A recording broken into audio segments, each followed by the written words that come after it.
एक बार की बात है, किसी शहर में एक बड़े से पेड़ पर एक पक्षी रहता था जिसका नाम था सिंदूक।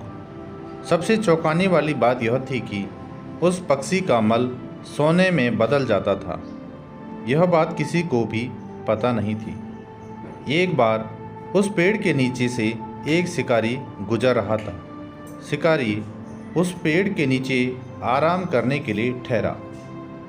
वह आराम ही कर रहा था कि इतने में सिंदूक पक्षी ने उसके सामने मल त्याग कर दिया। जैसे ही पक्षी का मल जमीन पर पड़ा, वह सोने में बदल गया। यह देखते ही शिकारी बहुत खुश हुआ और उसने उस पक्षी को पकड़ने के लिए जाल बिछाया। सिंदूक जाल में फंस गया और शिकारी उसे अपने घर ले आया। पिंजरे में बंद सिंदूक को देखकर शिकारी को चिंता सताने लगी कि अगर राजा को इस बारे में पता चला तो वो न सिर्फ सिंदूक को दरबार में पेश करने को कहेंगे बल्कि मुझे भी सजा देंगे। यह सोचकर डर के मारे शिकारी ने खुद ही सिंदूक को राज दरबार में पेश कर राजा को सारी बात बताई। राजा ने आदेश दिया कि सिंदूक को सावधानी से रखा जाए और उसे अच्छे से खाना खिलाया जाए।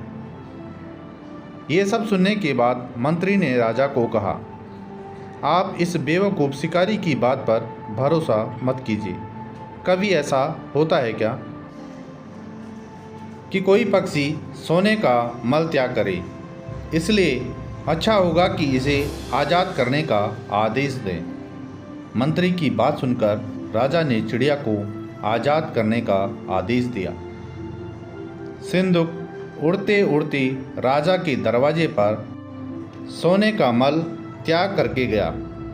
यह देखते ही राजा ने मंत्रियों को उसे पकड़ने का आदेश दिया, लेकिन तब तक वो पक्षी उड़ चुका था। उड़ते उड़ते सिंदूक कह गया, मैं बेवकूफ़ था जो शिकारी के सामने मल त्याग किया। शिकारी बेवकूफ़ था जो मुझे राजा के पास ले गया।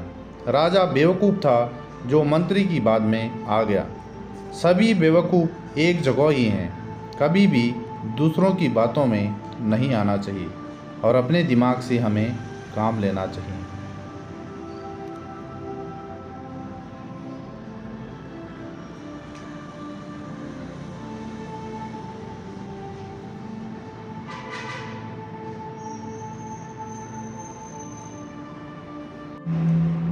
दोस्तों, आज की वीडियो को करते हैं समाप्त। फिर मिलेंगे एक नई वीडियो के साथ।